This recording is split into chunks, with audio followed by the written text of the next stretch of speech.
Madame, Monsieur, bonjour. Vous êtes très nombreux à nous capter de partout dans le monde. Nous, c'est le Fonds pour les femmes congolaises, l'unique fonds des femmes en RDC pour un appui financier et technique aux organisations de la base dirigées par les femmes et jeunes filles.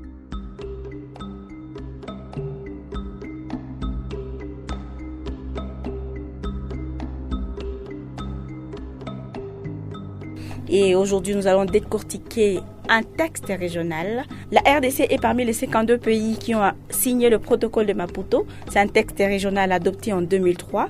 Il constitue l'un des premiers cadres juridiques pour la protection des droits et libertés des femmes et jeunes filles en Afrique. Aujourd'hui, on va parler des avancées et défis de ce protocole de Maputo qui a 8 thématiques, dont l'égalité et la non-discrimination, la protection de la femme contre les violences sexuelles, le droit relatif au mariage, le droit sur la santé sexuelle et reproductive, le droit économico-socio et culturel, droit à la paix, protection de femmes contre les conflits armés, droit sur la protection spéciale des femmes issues de groupes dits marginalisés. Nous allons décortiquer une thématique très très importante. J'ai été très contente d'avoir reçu dans ce studio des femmes braves qui vont nous partager leurs expériences sur terrain.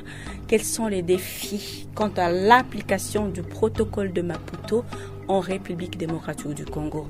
Vous les connaîtrez, ils sont vraiment outillés. Ce sont des activistes de terrain qui ont rencontré non seulement beaucoup d'avancées, mais aussi des défis auxquels elles ont fait face quant à l'application du protocole de Maputo adopté en RDC depuis 2003.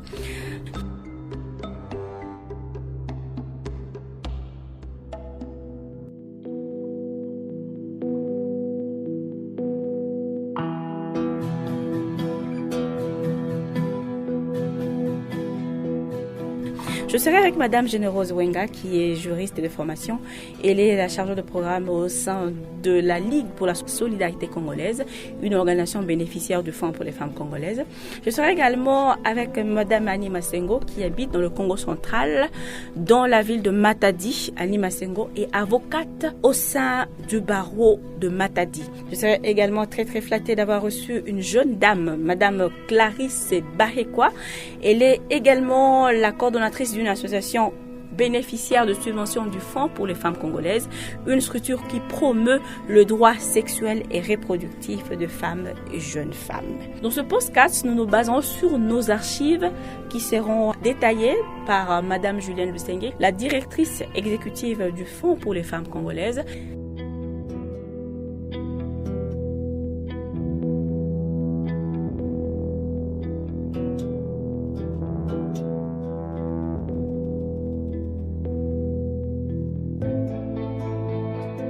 Mesdames, Messieurs, pour commencer ce podcast, je reçois dans ce studio Madame Annie Masengo. Elle donne les définitions claires du protocole de Maputo.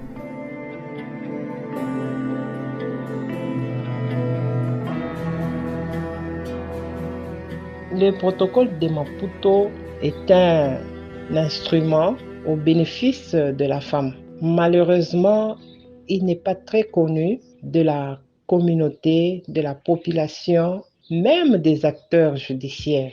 La preuve est qu'il n'est pas d'application. Il a été adopté, promulgué. Il n'a pas été suffisamment vulgarisé. Sa visibilité est moindre. Il n'est pas très connu, le protocole de Maputo. Et donc, les avantages qui concernent la femme, qui sont couchés là-dedans, ne sont pas connus. Je suis Maître Générose Wenga, activiste des droits de la femme et de l'enfant. Quels sont les avantages liés à ce texte de loi, protocole de Maputo?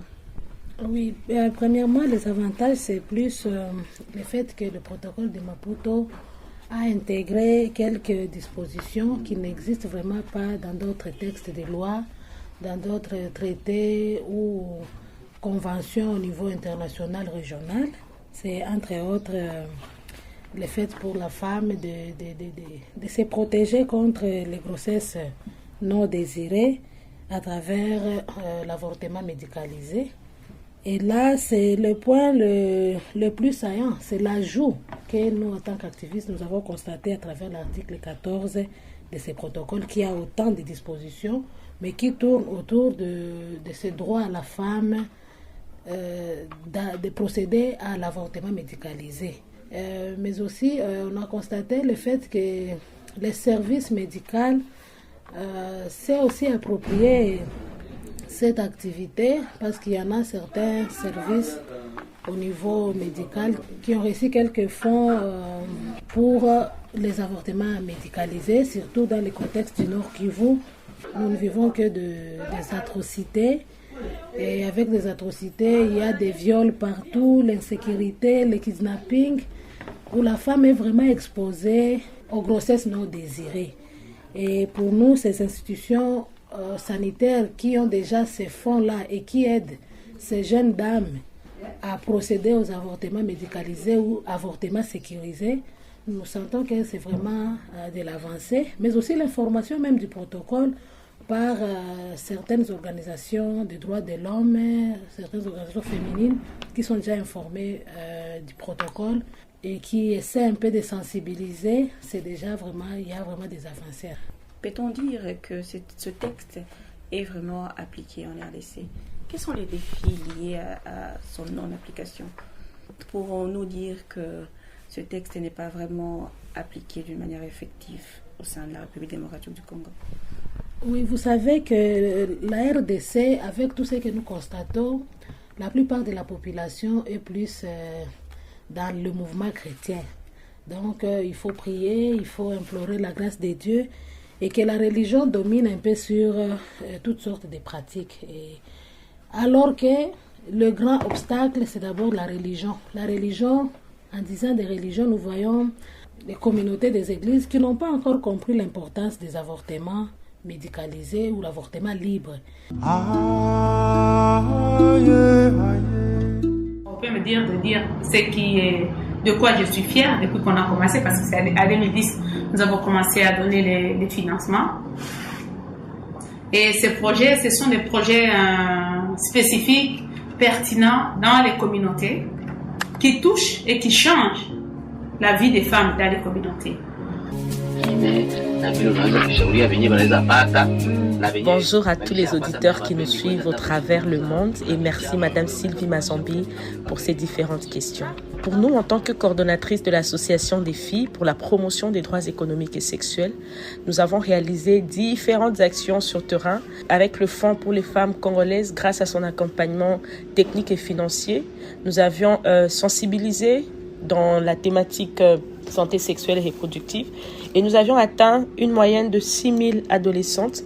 Ce chiffre est inclus pour Goma et pour le territoire de Nyiragongo. Avec ces différentes thématiques, santé sexuelle et reproductive, les grossesses précoces. En termes de planification familiale, pouvons-nous savoir un peu quels sont les défis liés par rapport à cette thématique planification familiale au sein de nos mariages ou en dehors des mariages? Oui, par rapport à la planification familiale, là aussi il y a un très grand problème. Permettez vraiment l'expression de parler d'un grand problème. Pourquoi? Au niveau des ménages, la planification familiale permet aux couples de bien espacer les enfants et bien organiser l'économie et l'avenir ainsi de suite des enfants. Malheureusement, on s'est rendu compte que jusqu'à maintenant, quelles que soient les sensibilisations, l'éducation au planning familial est considérée comme une thématique réservée aux femmes mariées et que les hommes ne sont pas concernés. Alors que quand on parle du couple, d'ailleurs on voit déjà deux personnes, l'homme et la femme, mais les hommes s'excluent dans cette approche croyant qu'en étant éduqués sur le planning familial, en participant dans la sensibilisation au niveau des services de santé, ça réduit un peu leur masculinité, leur autorité, ainsi de suite, alors que ce n'est pas le cas. Cette mentalité reste encore aussi un défi où nous devons travailler par rapport au planning familial.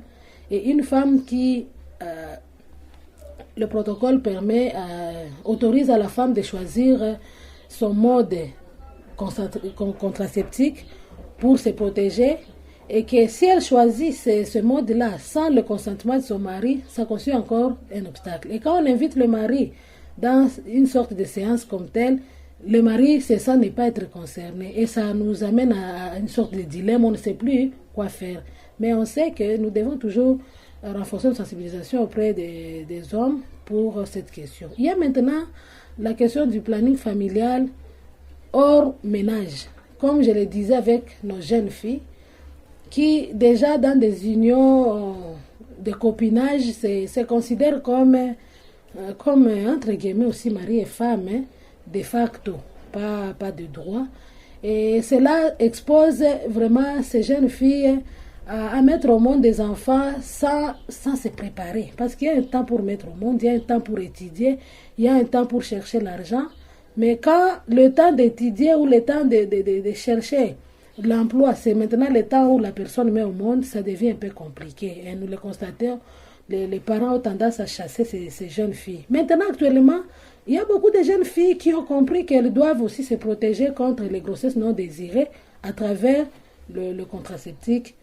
Mais il reste encore un défi sur les préjugés par rapport à ces services. Les services médicaux devaient accueillir tout le monde, toute personne qui a besoin de ces services. Malheureusement, il y a, entre guillemets, on ne confirme pas directement une stigmatisation pour ces jeunes filles-là qui viennent chercher à s'injecter les contraceptifs. On a tendance à croire que c'est la femme mariée, avec bague effectivement à la main, qui peut accéder librement dans ces services et qu'une autre personne en dehors de cette personne-là ne peut pas accéder. Les jeunes filles ont honte, se sentent un peu, ont une honte d'aller directement à ces services. Les services aussi exposés. La plupart de ces services de planning familial, ces bâtiments-là, on ne sent pas vraiment le caractère confidentiel pour qu'une jeune fille ou une jeune dame non mariée qui veut juste se protéger puisse aller recevoir ces soins-là. Et ça reste vraiment un grand défi.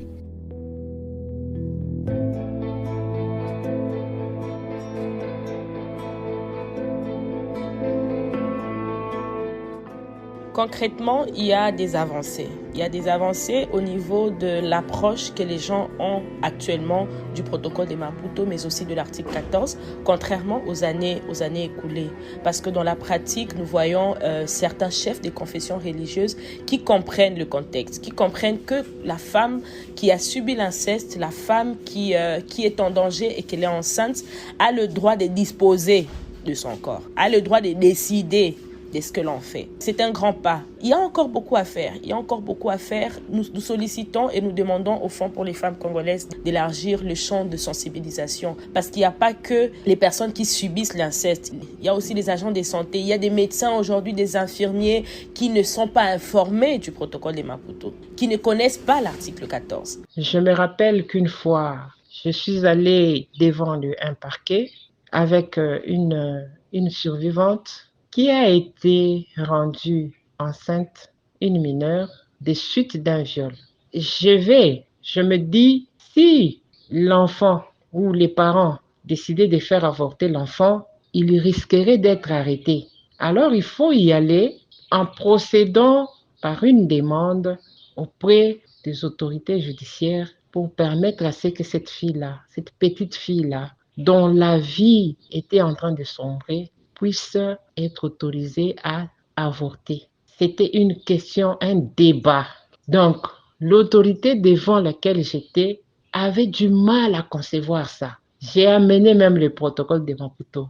Le seul exemplaire d'ailleurs que j'avais, qu'elle a récupéré et qu'elle a gardé parce que, ne l'ayant pas, au moins cette autorité s'est dit, si tout le monde peut manquer, elle ne peut pas manquer. Il en a. Mais elle peut lire. Elle sera seule. Comment convaincre les autres? C'est un problème. Les femmes elles-mêmes bénéficiaires de cet instrument ne sont pas au courant de tous les avantages que ça leur apporte. Et donc, le manque de visibilité de cet instrument, l'insuffisance de la vulgarisation de l'instrument, fait de ces documents une lettre morte.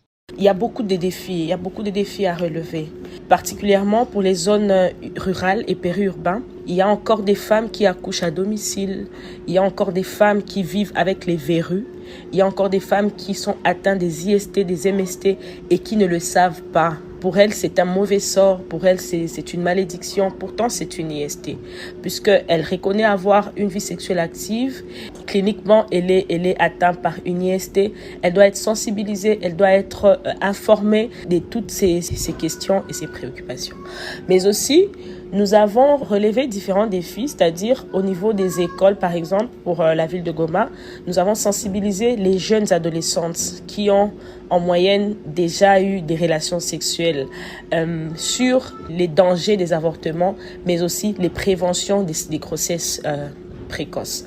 Ce sont des notions qui sont très reçues et qui sont très acceptées dans les milieux de jeunes, puisqu'il y a un besoin, il y a un grand besoin et il y a un vide. C'est lorsqu'il y a ce vide-là que l'adolescente n'a pas d'informations, qu'elle embrasse tout ce qui peut passer par la rue ou par l'homme de la rue. Et pour nous, en tant qu'acteurs de la société civile, cet accompagnement nous aide à atteindre ces objectifs. Aussi, il y a plusieurs défis. En tout cas, les défis, il y en a. Par rapport au protocole de Maputo, par exemple, l'article 14 qui est encore mal compris, surtout pour les personnes qui pratiquent la religion, les communautés religieuses qui n'acceptent pas ou qui ne comprennent pas les alentours de l'article 14. Nous avons besoin de cet accompagnement financier technique pour atteindre et pour faire comprendre cet article au niveau de ces autres couches de la communauté qui n'arrivent pas à comprendre les enjeux ou les alentours même de l'article 14.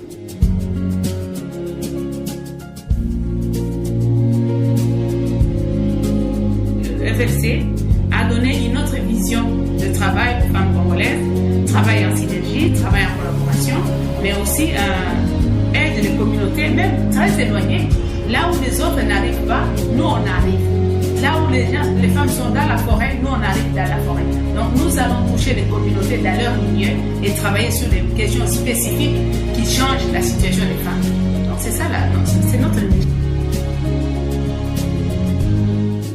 Quelles sont les solutions qui peuvent être proposées par vous en tant qu'activiste des droits de la femme pour essayer un peu de résoudre ce problème aujourd'hui et dans l'avenir?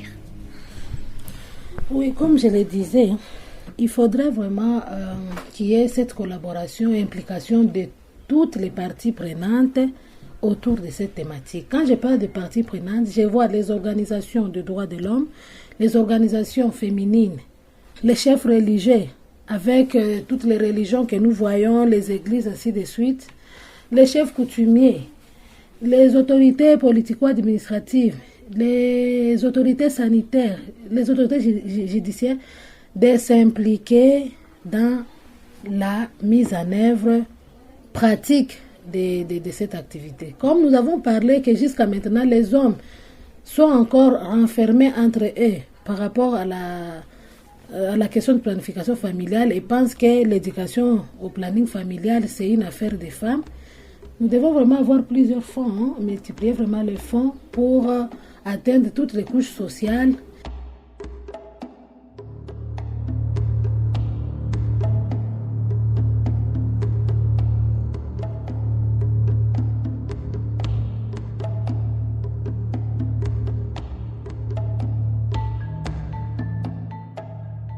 Madame, Messieurs, merci beaucoup à vous qui nous avez suivis de partout dans le monde.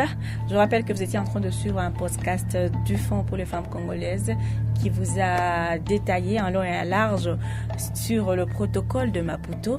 Nous avons eu l'honneur de recevoir les grands activistes qui ont décortiqué le défi et les avancées de l'application de ce texte en RDC. Il a aussi été démontré que la plupart des magistrats et des avocats ne maîtrisent pas ce texte. D'où ils ont proposé à ce qu'il y ait plus de sensibilisation au sein de la communauté et aux autorités judiciaires.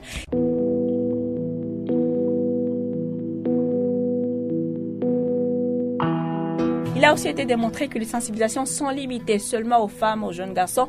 Il faudra aussi avoir des sensibilisations communes là où on met le couple, le conjoint et la conjointe qui pourront être sensibilisés au même titre sur le planning familial. Merci à vous qui nous avez suivis.